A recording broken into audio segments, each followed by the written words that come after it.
Nithyananda Paramashivoham. Om Nithyananda Paramashivoham. Om Nithyananda Paramashivoham. Om Nithyananda Paramashivoham. Om Nithyananda Paramashivoham. Om Nithyananda Paramashivoham. Om Nithyananda Paramashivoham.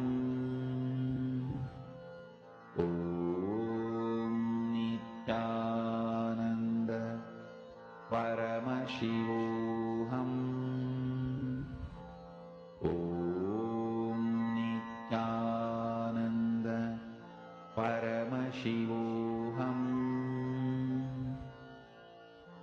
Om Nithyananda Paramashivoham. Om Nithyananda Paramashivoham. Om Nithyananda Paramashivoham. Om Nithyananda Paramashivoham. Om Nithyananda Paramashivoham. Om Nithyananda Paramashivoham. Om Nithyananda Paramashivoham. Mahamahāvāgya, spiritual lullaby for Samadhi, and Suprabhatam, wake up call, wake up song for Paramashiva. This Mahamahāvāgya.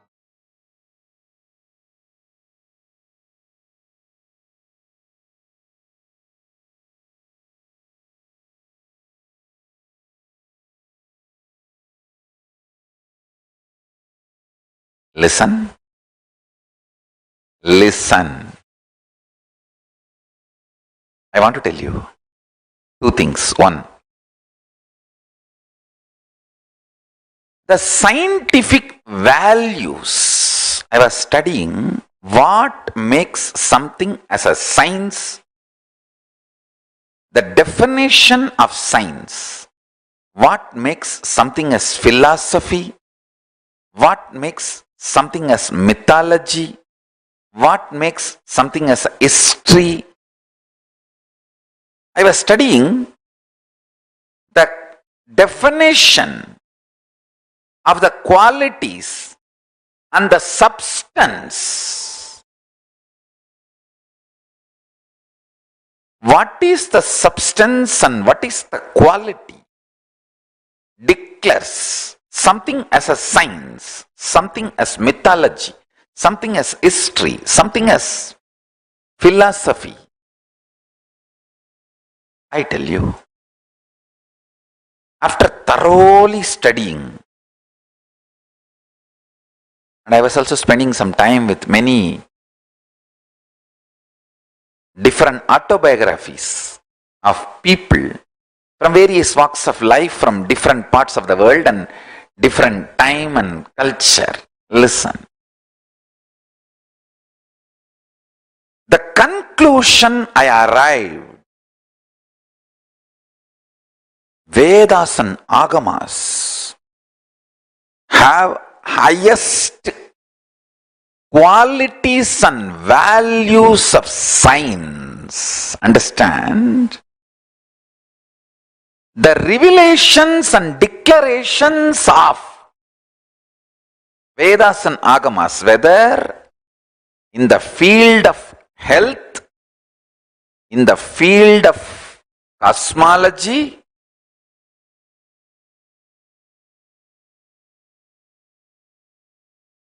from simple healing your stomach pain to knowing the whole cosmos.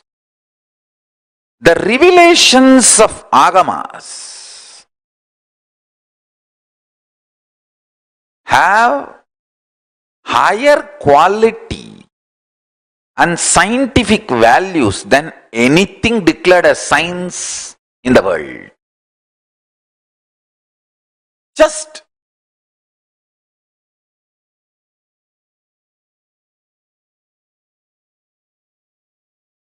I need to wake the whole world to this reality.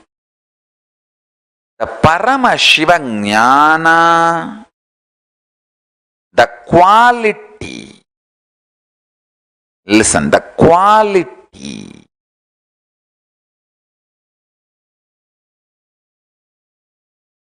the values declared as the definition for defining something as a science. One example, that objectivity, ability to reproduce, reproducibility. There are multiple qualities of science. If you conduct an experiment, if you conduct a trial, if you observe, it should match all these scales. Only then you can call something as science. Those basic values, substance which makes science a science. If you see the declarations and revelations of the Vedic Agamic truths, what is revealed in Vedagamic truths is more scientific than anything called science on the planet Earth. My life's mission is to make humanity wake up to that reality.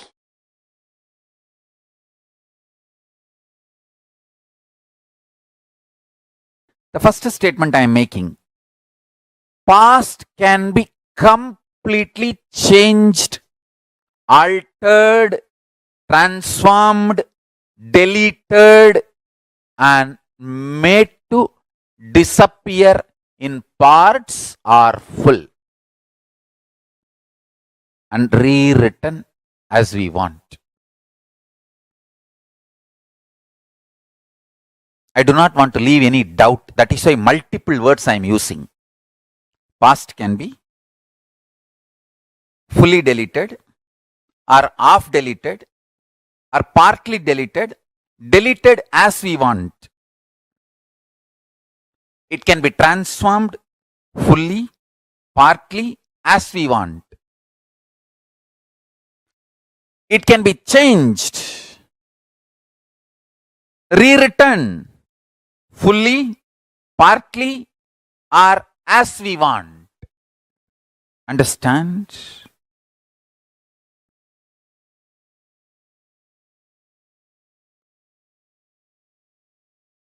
I am not talking about future. I am talking about past. Let me repeat. If you think you missed it, I am repeating. The past which you think is over, gone, that can be changed, transformed, rewritten, deleted, fully, partly, or as we want, part by part, the parts which we want.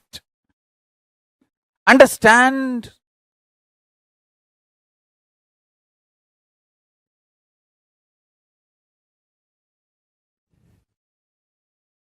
I'll tell you one small incident. I used to make a lot of beautiful deities in clay. I'll collect the clay after the Ganesh Chaturthi. The vendors, the people who make clay Ganeshas, they are basically the traditional family of Kuyavar family. The families who make pots and sell in the village. That families, they make Ganesha during the Ganesh Chaturthi. They bring clay from their lake nearby their house and bring it to the main center of the small town. I don't want to say town. Those days it was not town. It was a small town. They bring the clay and make Ganesha and sell, and the remaining clay they just leave it and go. And the local shop owners, they feel that remaining clay is a big headache to remove. I'll go and collect all of it and start making deities out of it. So I used to make a lot of deities and keep for Navaratri and make Navaratri Utsavam. My neighbor, all my neighbors were part of larger family. So my neighbor, one of my grandmother, either they are part of the blood relatives or distant relatives or literally like a friends and same family. And neighbor, we had one of my grandmothers. I do not know how she is related to me directly or indirectly. Her name is Pattamma, we used to call, and she's a very sweet person. Her husband, one of the grandfathers, how directly or indirectly is related, I don't remember. He told me once, instead of wasting whole day making this deities on your own, just spend few rupee in the shop, you will get it and bring and keep it and celebrate Navaratri. Those days I used to be having darshan of Arunagiri Yogeshwara. I ran to Arunagiri Yogeshwara and said, my neighbor Tata is telling like this, Swamiji, what do you think? Can you tell me what should I do? He laughed and said, all the people who buy from the shop and keep, do you think they get enlightened? They get experience. It is not the deity, it is the time you spend, your energy, your involvement, that makes you enlightened. He made a very beautiful statement. எல்லாத்தையும் பணத்துக்கு சமமாக்குனா இப்ப மொத்தமா பணத்தை பேங்க்ல வச்சுட்டு நம்மளா செத்து போயிடலாமா? வாழறதாம்பா வாழ்க்கை, எல்லாம் பணத்துக்கு சமம் இல்ல. He told beautifully, living is life, not everything is equivalent to money. If everything is equivalent to money, we can put all the money in the bank and then die. Is that life? Understand? The click I had with Arunagiri Yogeshwara, with this teaching, he was telling, our involvement makes life. Our living makes the life. Then I realized why Parivrajaka. I used to think, those days, Paramacharya, we used to hear regularly, Paramacharya is walking from one place to another place. After 15 days, we will hear that he has moved to a nearby village. I used to think, why 15 days we have to waste by going by walk? We can hire a bicycle. Those days, the bicycles used to be hired. In the villages, they will give the bicycle for hiring. 1 hour, 60 paise. For 1 hour, the hiring charge is 60 paise. If you take 2 hours, 1 rupee. 20 paise discount. The bicycle, they will give for lending Lending bicycle used to be the tradition those days. I used to think, even then I never used to think that let us have a car and all that. We can just hire a bicycle for Acharya and he can bicycle and go to the next village within one day. Why 15 days wasting? I used to think. Now I understand. Understand now with 10 vehicles, 2 ambulance, kitchen caravan, restroom caravan, 10 vehicle, I am making people walk.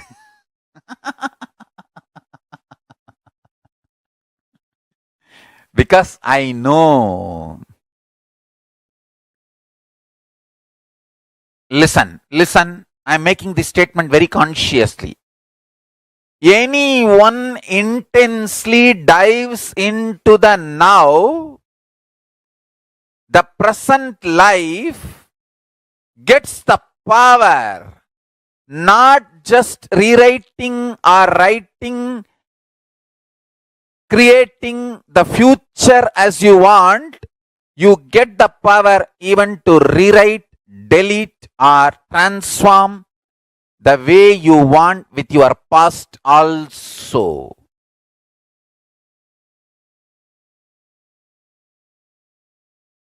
You may think Swamiji will always exaggerate. No. If you think I always exaggerate, you are man. You are human being. If you think he will tell the truth only, even though it looks like exaggeration, you are my disciple. If you think I always exaggerate, you are just ordinary human being.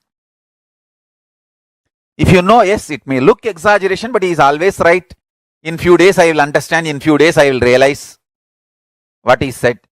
Then you are my disciple.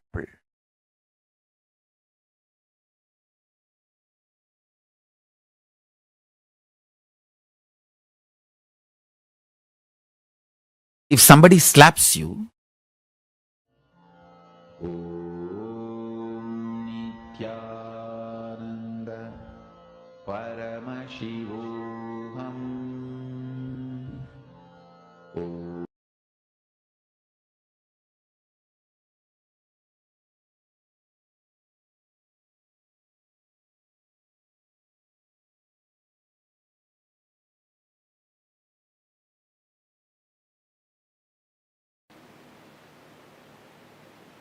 Consider this line, straight line, as present moment.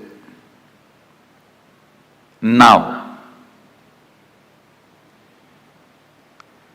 every thought happens between past and future. Please listen. Actually, from morning I am giving you different truths about time. Now all those zigzag puzzles will fall in place if you just grasp this one. All thoughts, it can be as simple as feeling like having a cup of tea, or as complicated as politically strategizing for some victory. It can be as simple as wanting to have a cup of coffee, or as complicated as political strategizing for some victory. Any thought means movement between past and future. Thought means nothing but you move to the past and future. This is past. Let's consider this as past, and this as future.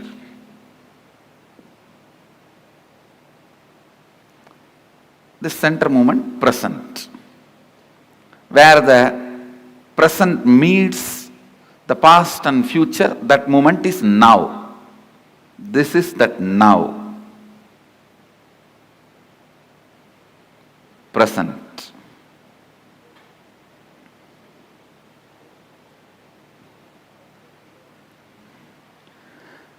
Understand, if these lines symbolically represent time, means this board is the space.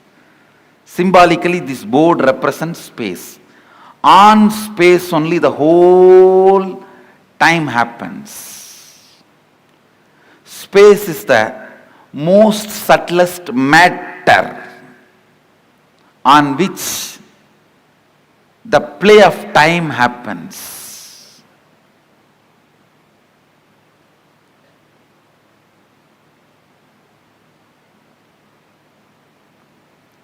Just understand this example. Your movement between past and future is thought. Like you jump from here to there to here, here to there to here, here to there to here. That is what I call your perception about you, life, your existence. Your existence is nothing but the movements. Because till you know your real reality, as of now, whatever you know about you is nothing but your thinking. Am I right? Is there anything you know about you more than your thinking? Anybody?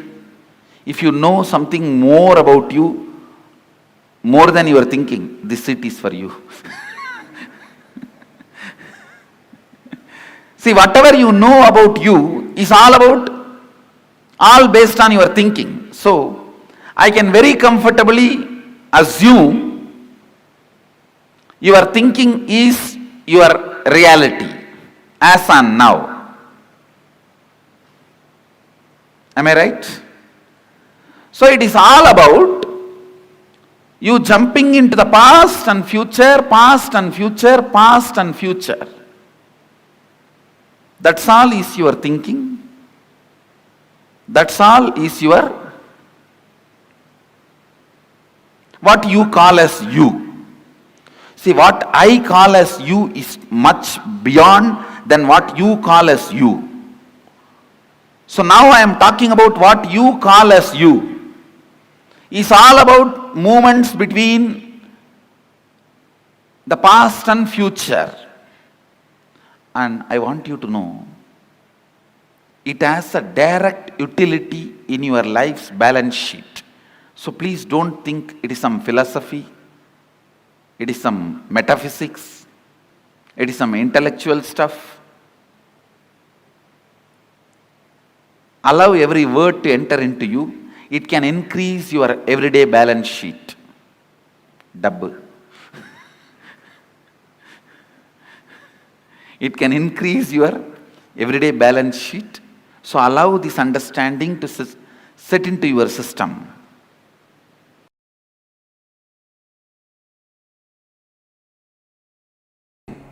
Listen. Your will can never be against the will of the cosmos. Your will can never be against the will of the planets. Your will can never be against the will of the universe. Because you have not willed, planets continue to do their allotted responsibility. If you will, they always come to you.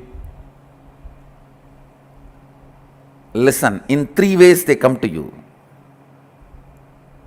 If you are praying, they come to you as God. If you are declaring, they come to you for negotiation table. If you are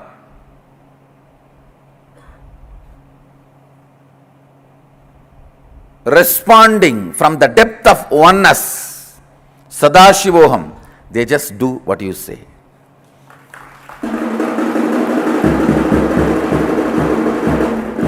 Understand, please understand the will which you have. See, all of you have will. That is why you are, even if you want, you can move your hand, you can close your eyes, you can turn your head. Whatever will you have to run your body and your mind, this will and the cosmic will which runs the sun, moon, planets, these two only quantitatively differ. Smaller, higher, that's all. They do not have quality difference. Good, bad, no. God, devil, no. This is one of the major truth. Very important truth. Sanatana Hindu Dharma teaches. I should tell you, Sanatana Hindu Dharma alone teaches.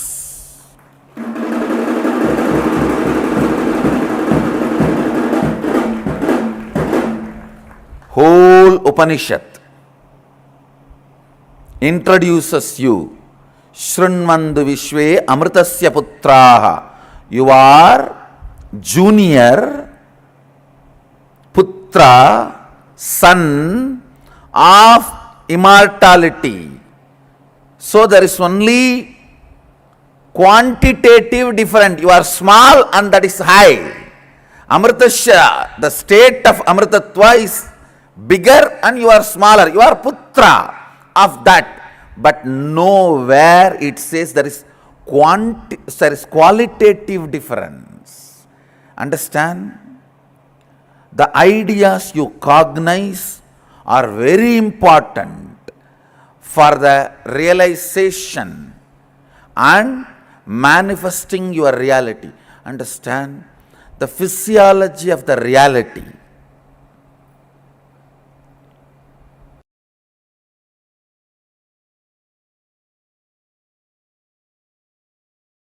Put all your plans into Paramashiva's plane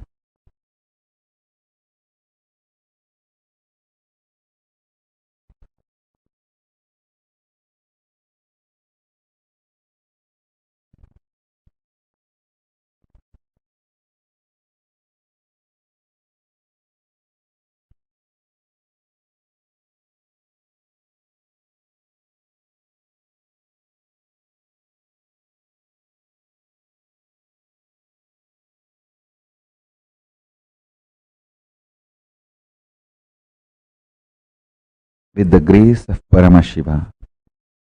Planets will bless them into reality. Listen. Listen carefully. By experiencing Paramashanta Swarupa of Paramashiva inside you,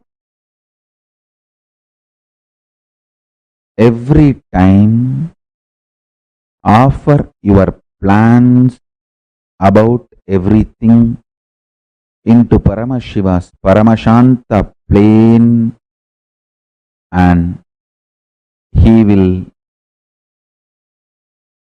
bless the planet to make your plans into reality. Listen. I'm just mapping the whole science into words, into formulas for all of you to experience, listen intensely.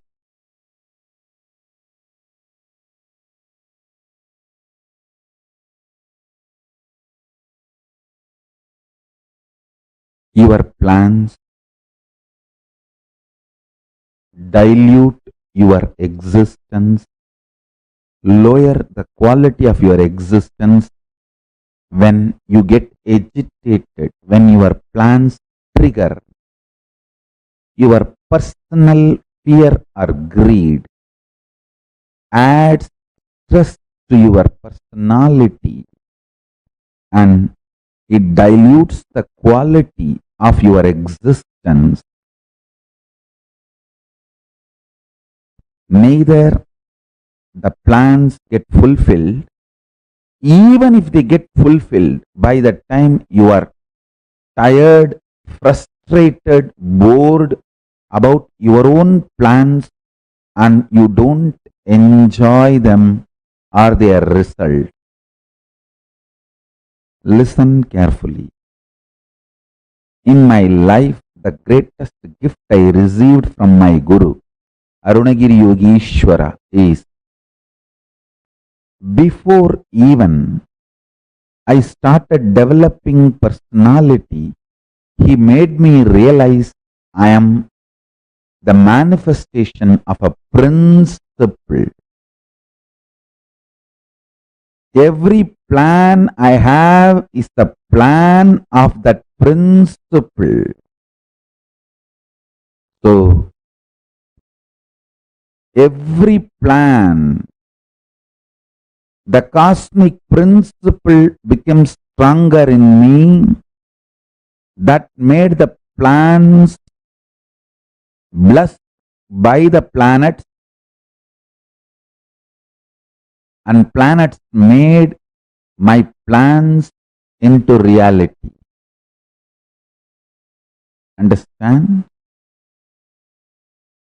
Whenever you realize your plans are aligned with the cosmic plane, with the cosmic principles, Paramashiva passes your plans, he signs, approved.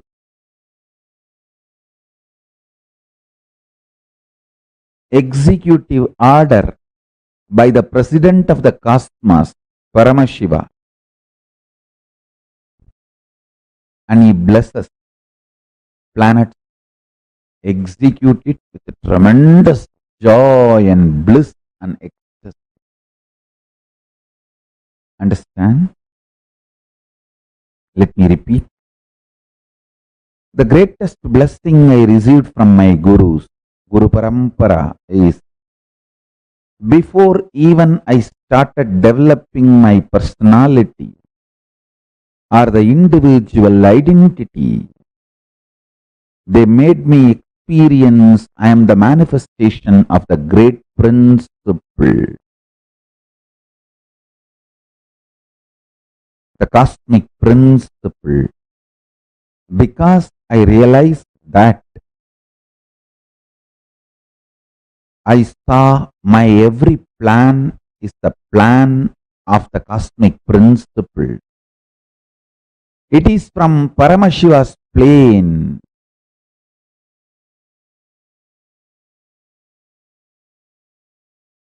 Simply, planets manifest them.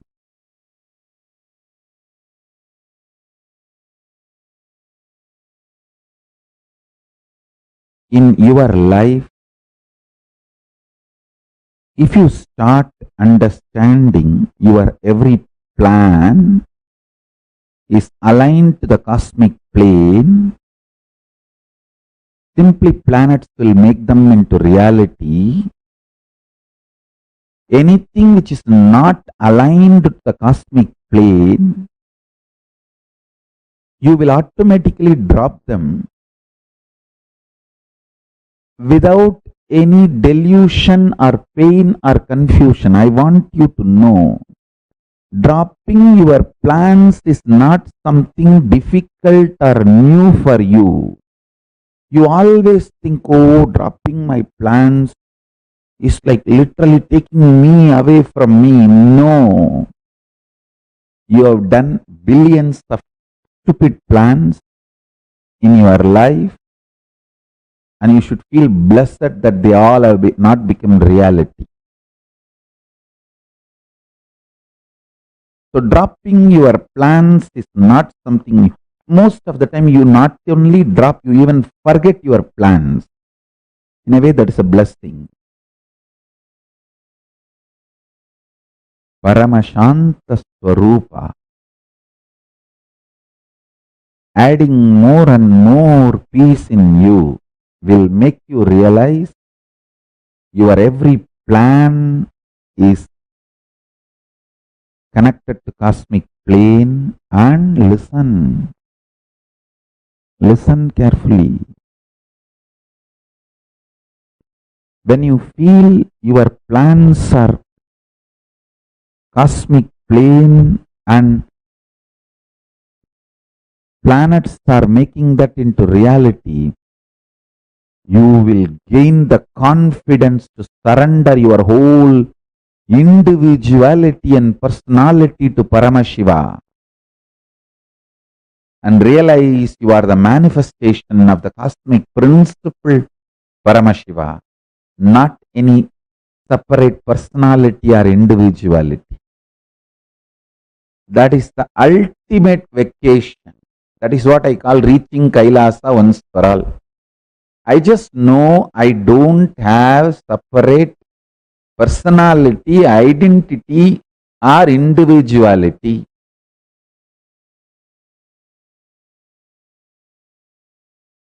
I am just a manifestation of the cosmic principle, Paramashiva.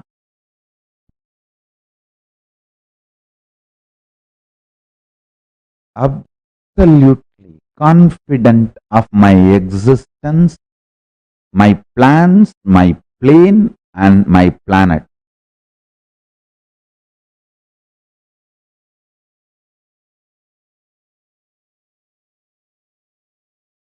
This is what I call reaching Kailasa once for all.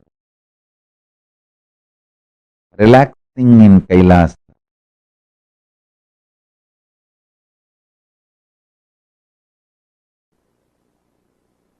The most precious thing you have is your consciousness, life.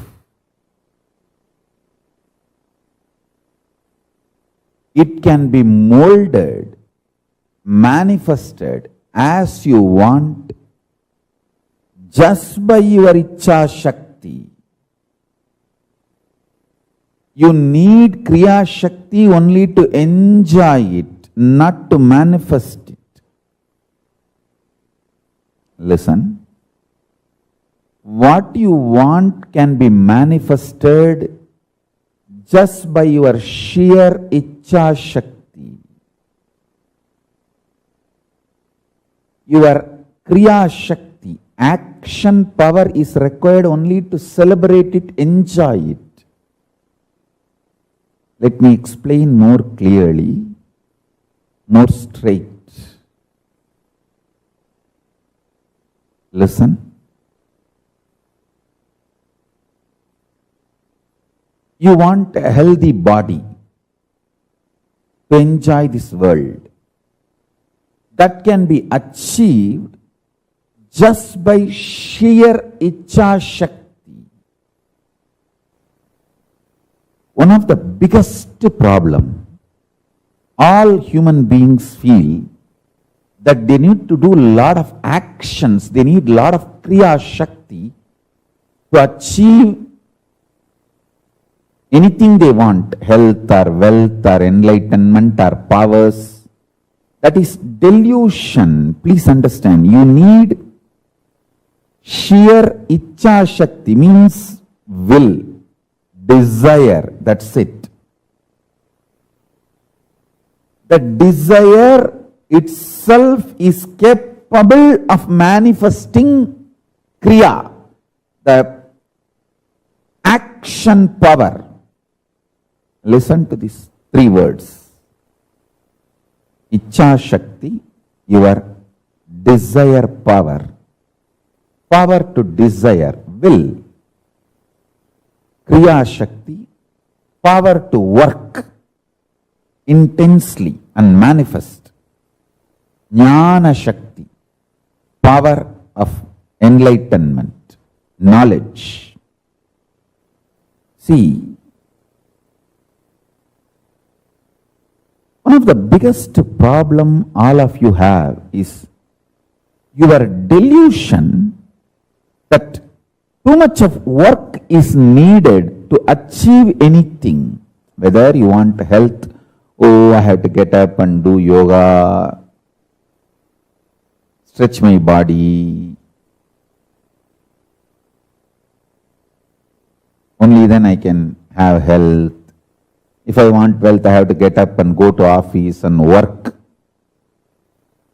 like a dog, day and night. Only then I will have wealth. First of all, you don't understand, no dog works.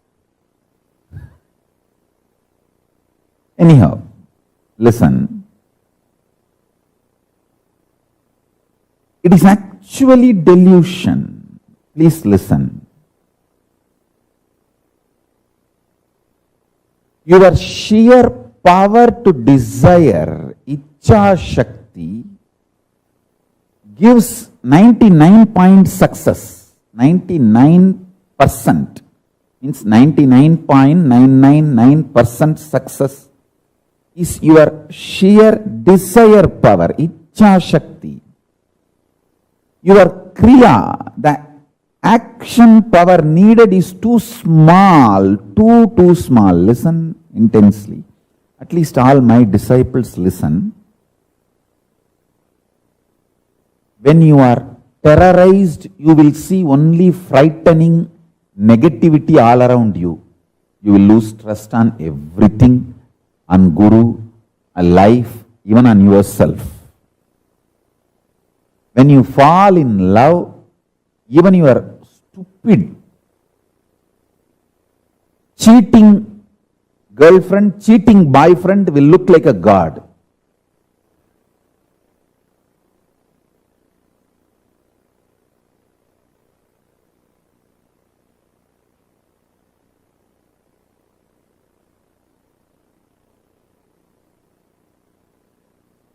So your opinions are delusion.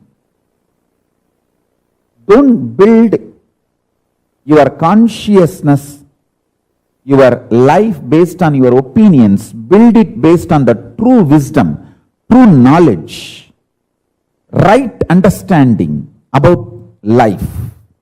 I tell you,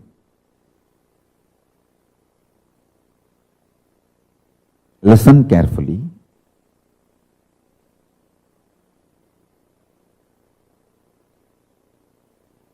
I'll give you this one example.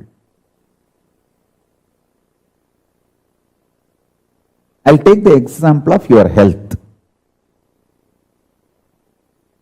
That's the most important thing. So I'll touch that example. You apply this principle in every aspect of your life.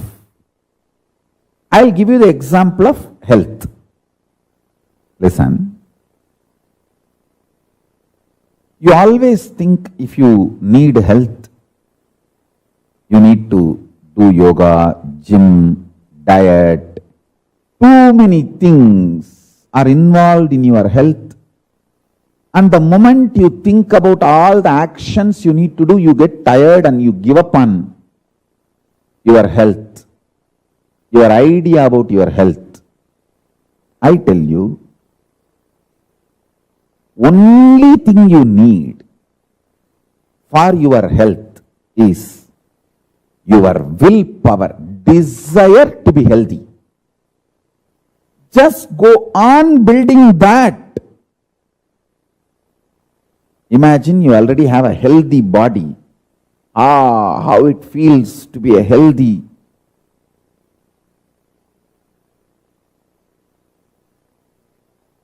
Beautiful, shining, glowing, happy, youthful, energetic body.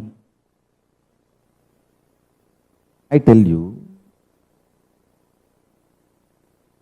if the life is infused into your life, consciousness, if life is infused into your consciousness in the form of Icha Shakti, desire,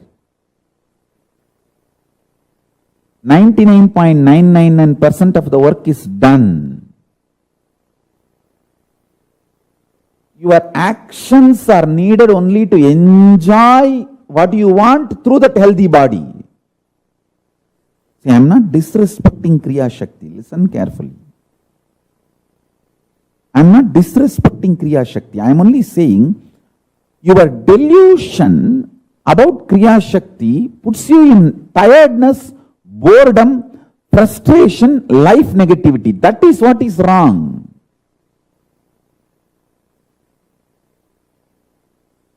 Many of my own disciples, I can list, I can name, your sheer delusion, fear, puts you in life negativity, frustration, and due to that frustration, you actually destroy your health and lose your life. I tell you, fill yourself with desire, intense desire for health. Icha Shakti. Icha Shakti is too powerful. Without even your knowledge, it will push you and make you do all your homework, your yoga, your gym, and your diet, everything without even your knowledge. If you are constantly thinking about, oh, I have to do this, I have to do that to keep myself healthy, one day you will go to gym and do some 10 biceps and find out 10 minutes workout, and then you will see, oh, whether my biceps have become big. You will be going on checking. Listen carefully. If you infuse Icha Shakti,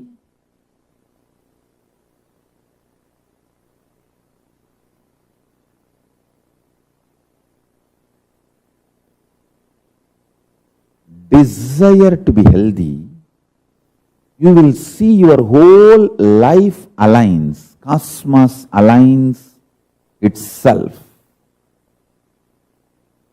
beautifully.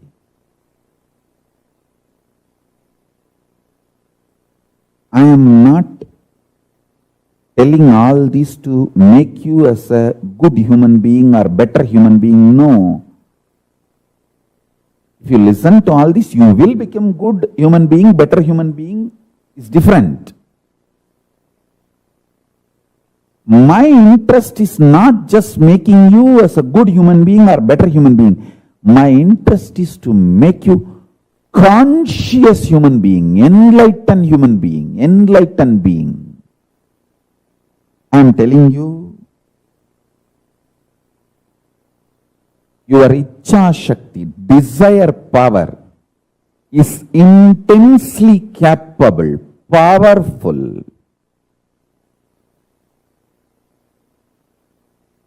to manifest whatever you want.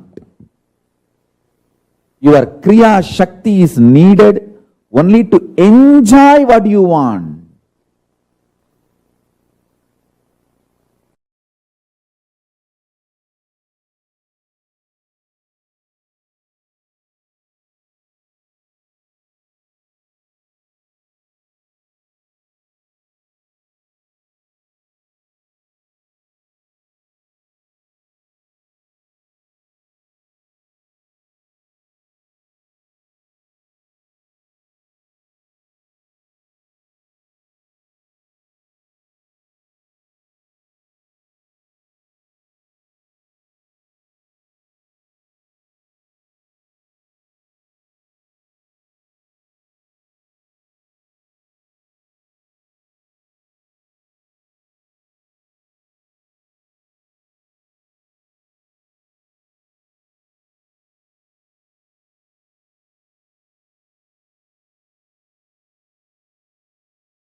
Nityananda,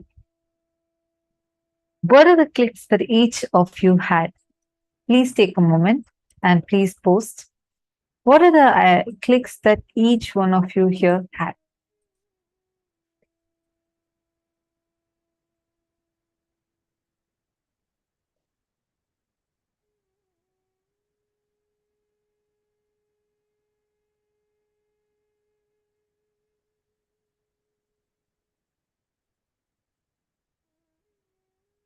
Understand, like what Swamiji was revealing, right?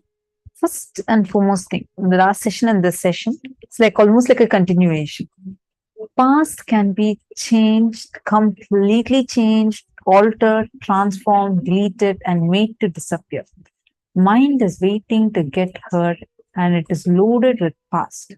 The mood of your body, your mind, your physiology, your psychology, and you keep now plays a very important role in your whole life.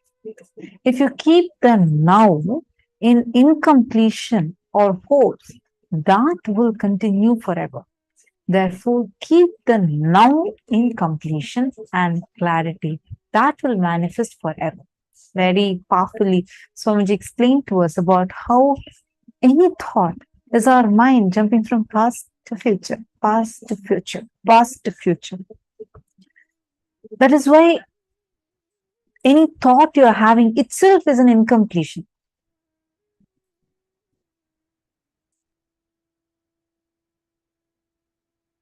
Many of you are understanding this so far. Did you all catch what Swamiji explained about offering your plans to Paramashivam? How many of you understood that? Take a few minutes and all of you do this internalization exercise and offer your plans to Paramashiva. That's exactly what you're going to be doing right now. First, I hope all of us understood about the TPS rate that Swamiji explained. Let us now see a small diagram that shows this, what this TPS rate means.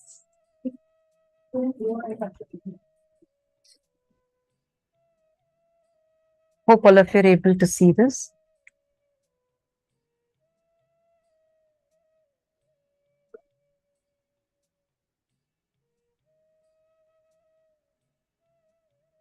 In the diagram, the shaft is the center, represents time.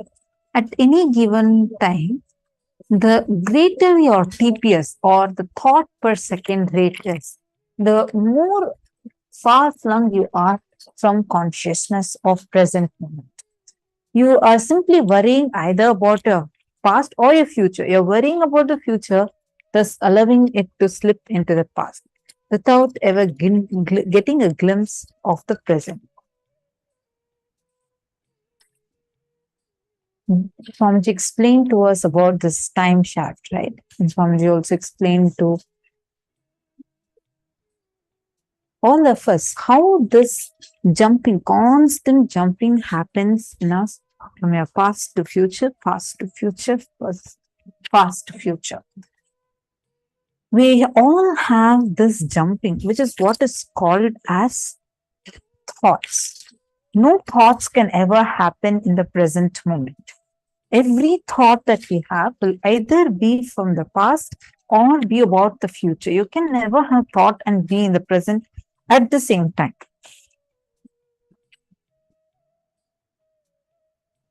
Hope all of you understood this.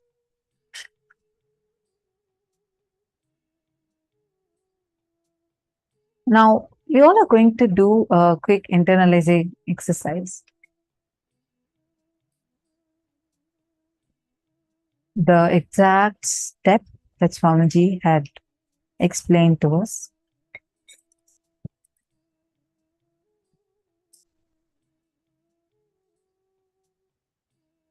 Like how Swamiji beautifully revealed, human beings are endowed with the energy to make what they want as a reality. Whatever you want in your life, you have the energy to make it as a reality. pen down your plans for this year. Like Swamiji explained, if you will, planets always come to you. They come to you in three ways. If you are praying, they come to you as God. If you are declaring, they come to you in the negotiation table. If you're responding from the depth of oneness, Sadashivoham, they just do what you say. Pin down your plans for this year. Put all your plans into Paramashiva's plane. Experience the Paramashanta Swarupa of Paramashiva inside you. And every time, offer your plans about everything in this way into the Paramashiva's Paramashanta plane. He will bless the planets to make your plans into reality. Please take a few minutes and please start this process. Write down your goals for this year. What all are the things you want to achieve this year? If any of you have any questions, feel free to post it in the chat.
Nithyanandam, everyone. It is so nice to be here with every single one of you today. And after we just had such a powerful satsang from Swamiji, where we learned how to manifest anything we want just by our will persistence, just by our Ichha Shakti, right? And it's like such a breakthrough cognition because nobody in the world would have such a cognition. Okay, if I just will for something, if I just decide for something, I can make anything happen. And we just need our Ichha Shakti to do whatever we want to do. After that, the Kriya Shakti, the Kriya Shakti which we use is only to fulfill that decision, the action which we have to do. Please understand, Swamiji says 99% is Ichha Shakti and 1% is Kriya Shakti. Meaning 99% is you need to seek for it, you need to want it badly, and 1% is the action required once you seek anything. The seeking is powerful enough to fulfill itself. Such a powerful cognition. And now, using the same powerful cognition, all of us are going to start the power manifestation.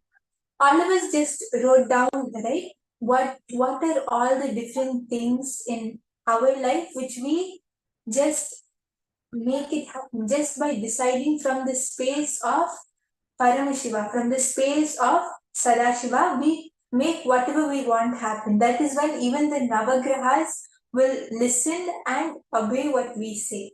When we are in the space of Paramashiva, that's what Swamiji told, that is what we understood in today's internalization exercise, right? So now using the same cognition, just by our Ichha Shakti, we are going to manifest this power. So now we are going to manifest the power of Swachandachari. This is where we would be scanning the obstacles of each other and the solution for it. It can be anything. It can be related to your health or your wealth or any other issue which you face. Your partner is going to scan that obstacle, and not only scanning obstacle, but we're also going to find the very root of the obstacle. For example, if you feel that you don't have enough wealth, you don't have enough money, your partner is not only going to scan that aspect, but he's also going to scan the root of it. It can be that you're not having completion with your wealth aspect, or you're having so much of the poverty consciousness, or whatever is the root cognition inside you, right? Because Swamiji says that whatever manifests in our life is not because of the situations outside. It is because of the space we hold inside. The space which we hold inside only reflects outside. That is what manifests what we have. So when you complete with the cognition inside you, that is when the things and the situations outside you will change. Yes. So we will first of all scan what is the issue. You can share with each other. You can all partner up. Find out what is the problem for which your partner needs the scan for. Not just that, you also have to look for the solution. What is the solution which the third eye is revealing for your partner for that particular issue? For example, wealth. Okay, I'm trying to manifest a job. I want to manifest a job maybe for $20,000 US per month. But I have not been successful. I think I have all the capabilities to make it happen. But there is something still there. Let your partner scan for you. Tell you, you will know, you will find out something very interesting things. Some small incompletion which may come up from when you were as young as 5 years old, where some cognition is sitting inside and it is not letting you manifest. So third eye will give you a breakthrough solutions and the obstacles which are there for you to be able to manifest that job, right? So this is going to be very interesting. It can be anything which you want this. It can be health, wealth, relationships, even spirituality. In any dimension and aspect of your life, you are looking for a solution. Please do this round and let us all start Yes, so now I request all the participants to partner up. You can partner up with anyone in the Zoom, or if you have any of your friends or family members who you know and who might want this, might want to manifest with this with you, you can call and partner up with them also. So I request, I'm giving 2 minutes, and I request everyone to quickly partner up.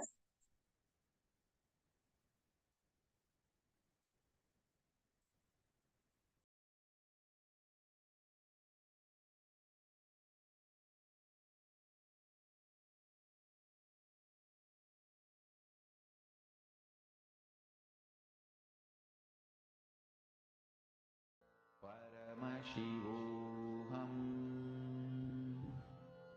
Om Nithyananda. Paramashivoham. Om Nithyananda. Paramashivoham. Om Nithyananda. Paramashivoham. Om Nithyananda. Paramashivoham. Om Nithyananda. Paramashivoham. Om Nithyananda. Paramashivoham. Om Nithyananda. Paramashivoham. Om Nithyananda. Paramashivoham. Om Nithyananda. Paramashivoham. Mahamahavagya, spiritual lullaby for Samadhi, and Suprabhatam, wake up call, wake up song for Paramashivam. This Mahamahavagya is spiritual lullaby for you to fall into Samadhi. Suprabhatam, wake up song for Paramashiva to wake up in you. Just remember this one powerful cognition. This Mahamahavagya puts me in Samadhi. This is spiritual lullaby for Samadhi, and Suprabhatam, wake up song for Paramashiva in me. For Paramashiva to manifest. With this one spiritual powerful cognition, chant this Mahamahavagya. Yes, now I request everyone, once you have partnered up, we can start the manifestation. So I can see many of you are ready and you're sitting with your partners, or you have partnered up on the Zoom chat. So now we can start the manifestation. So I request everyone, just sit straight with your head, neck and spine in a straight line, and connect to Swamiji in your third eye. Just feel the presence of Swamiji in your third eye and intensely start chanting the Mahavakya.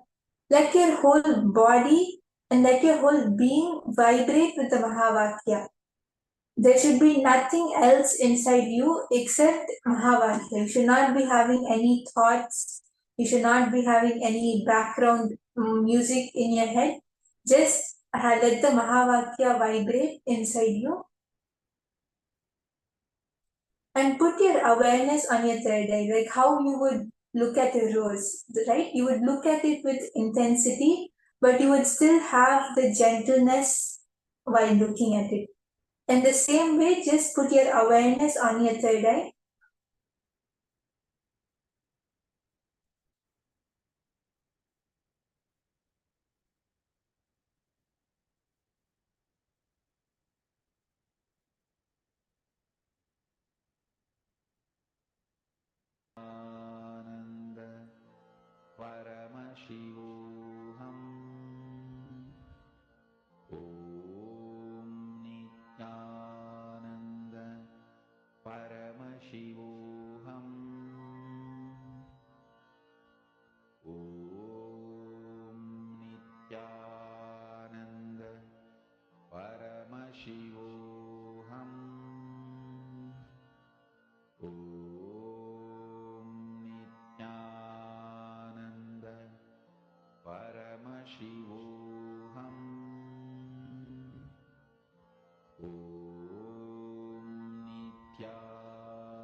Yes, I request everyone to continue, just intensely sit and decide that yes, I am going to manifest. Because all of us just learned the moment you decide, the moment you hold the Ichha Shakti, that is when Paramashiva will immediately manifest in you, right? Even Lord Buddha himself, he sat for 12 years. He tried, he did so many different techniques for enlightenment. Then at last, when he tried this last option with him, I don't know what I'm going to do. I'm just going to sit and I'm not going to get up. I'm going to put my full intensity with his whole being decided. With the intensity and the willpower of his whole being, he decided that I'm going to sit over here and not get up till I achieve enlightenment. And the next second, he was Lord Buddha got enlightened. This clearly shows how when we decide with our whole being, with our mind, spirit, being, everything, we put our whole consciousness and consciously decide, make a Ichha Shakti, make a decision that I am going to manifest this or I am going to make this happen. The next second, Swamiji will make it happen for you. Because for the manifestation to happen, Swamiji is just testing all of our will persistence. How strong do we hold it inside us? So just put your entire being into it, saying, I am going to manifest this, and you should not get up or do anything till you manifest. And you'll see the next second will manifest. So I request everyone to just hold this Ichha Shakti and chant the Mahavakya.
And you'll also see that when you manifest for another person, when you scan the obstacle of another person, the obstacle inside you, what is stopping you from making whatever you want happen, will also just disappear. It will also vanish. When you do the power manifestation and when you find solutions and scan the obstacles of other people, it reflects inside you. So that is when even your problems and obstacles will disappear. So I request all the participants, once Swamiji is starting to show you the obstacles,